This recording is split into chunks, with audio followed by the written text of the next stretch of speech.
নিজের দেশকে সবাই ভালোবাসে, সবাই যে যার মতন করে ভালোবাসে, সমস্যা সেখানে না। সমস্যা ভালোবাসার বহিঃপ্রকাশের। এখন বোধহয় শুধু ভালোবাসলে হয় না, ভালোবাসাটাকে যতক্ষণ পর্যন্ত না আপনি বিপণনের পর্যায়ে নিয়ে যাচ্ছেন ততক্ষণ সে ভালোবাসা ভালোবাসা নয়। ভালোবাসা এখন কেবলমাত্র বহিরাঙ্গের উদযাপন। তাই আপনি যদি আপনার ভালোবাসা জাহির না করতে পারেন, জনসমক্ষে তা প্রকাশ না করতে পারেন, তাহলে বোধহয় আপনার ভালোবাসাটাকে খাটো করে দেখা হয়। এটাই এখন মেইন স্ট্রিম। এবার যা মেইন স্ট্রিম তাই সত্য বলে আমাদের উপর চাপিয়ে দেওয়া হয়। এটাই কিন্তু কেবলমাত্র একটা চাপিয়ে দেওয়া নয়, আরো অনেক কিছুই আমাদেরকে চাপিয়ে দেওয়া হয়। যেমন আমাদেরকে শেখানো হয় দেশকে ভালোবাসলে দেশের সরকারকেও ভালোবাসতে হবে। কিন্তু আসল সত্য কি তাই? আপনি নির্বাচিত সরকারকে না ভালোবেসেও কিন্তু দেশকে ভালোবাসতে পারেন।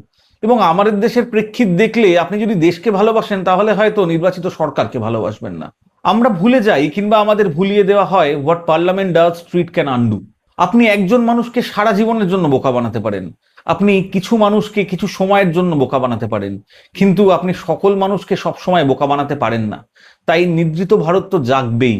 আপনি আমি এই জেগে ওঠার মিছিলে হাঁটবো কিনা সেটা কিন্তু আমাদেরই ঠিক করতে হবে। কিছু কিছু সময় আমরা যদি চুপ করে থাকি তাহলে কিন্তু সময় আমাদের ক্ষমা করে না। এই যে এত এত ছেলে মেয়ে আজ পথে নামলো, তারা কাদের জন্য পথে নামলো? তারা কি শুধু নিজেদের কথা ভাবলো, না আমার আপনার কথাও ভাবছে? তারা যদি আমার আপনার দাবি নিয়ে রাস্তায় নামতে পারে, তারা যদি আমার আপনার জন্য দেশের ভবিষ্যৎ সুনিশ্চিত করার জন্য মার খেতে পারে, তাহলে কি আমাদের কর্তব্য নয় আমরা তাদের পাশে গিয়ে দাঁড়াই?